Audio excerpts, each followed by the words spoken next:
Headquarters. And back when he was a candidate, President Joe Biden had to apologize for referring to black voters as a monolith, a group looking at all the political issues the exact same way. The Democratic Party's been accused of forgetting the fidelity of this group, especially that of black women, shortly after those voters deliver victories that wouldn't have been possible without them. So what's on the minds of black female voters this election cycle? To get some insight, I'm joined now live by April Jean with the Sacramento Sister Circle, a group of more than 10,000 black women that has compiled a voter guide for this primary, along with Black Women Organized for Political Action, or BWOPA, and the Social Justice Now PAC. Good morning to you, April. Good morning. So, April, speaking to that perception that black voters are a monolith, all thinking about the issues the same way, let's get this out of the way first. Some will hear about your group having a voter's guide and assume, oh, well, they're supporting any black candidate in every race. Is that what's happening here? Is that the only thing people need to know in terms of voter recommendations that you're putting out? Absolutely not. That's such a great question. So I think one thing to note about our voter guide is that it speaks from the voices of black women, and it definitely is not a monolith by any means. Our voter guide has recommended a diverse array of candidates over the years, and we make these recommendations based on specific concepts. And these concepts include things such as defending human rights. So we're thinking about how are candidates that we recommend serving and supporting our most vulnerable populations, our children, our unhoused neighbors. How are they prioritizing equity and intersectionality?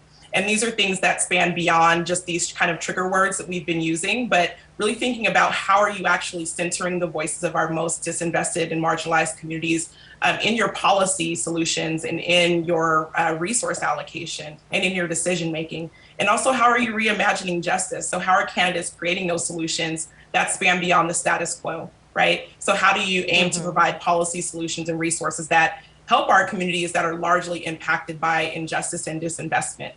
So those are just a few metrics that we use to make our decisions for the candidates that we recommend. And so certainly by no means are we just supporting black candidates, but we're supporting candidates that are in alignment with those values. There are lots of voter guides out there. Why the need for the Sister Circle, Black Women Organized for Political Action, and the Social Justice PAC to add a voice? Why does it matter that the general public can go online and see this particular perspective? Well, it matters for several reasons, right? So we think about just in terms of voting, black people represent the largest segment, one of the largest segments of voting population, yet we remain underrepresented across elected offices.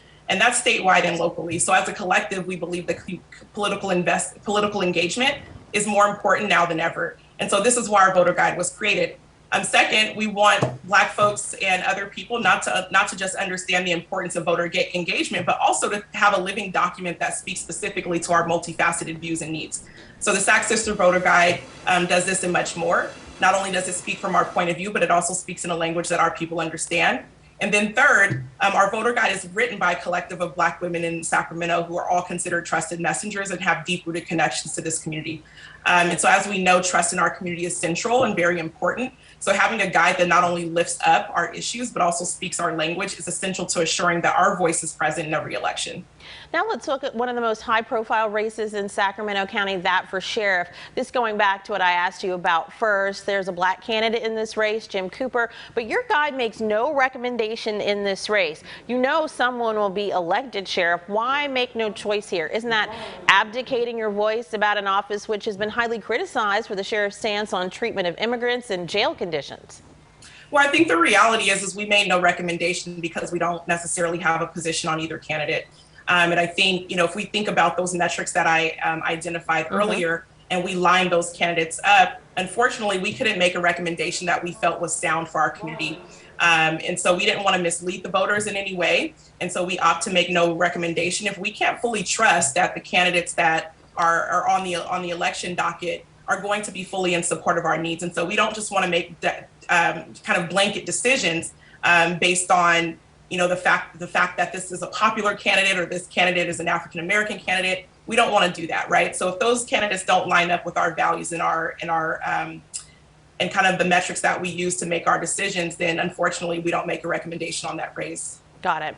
Another high-profile race in Sacramento County is that for district attorney, with the current DA running for AG. The SAC Sister Circle Guide is recommending Alana Matthews in this one. Why? Why make that choice?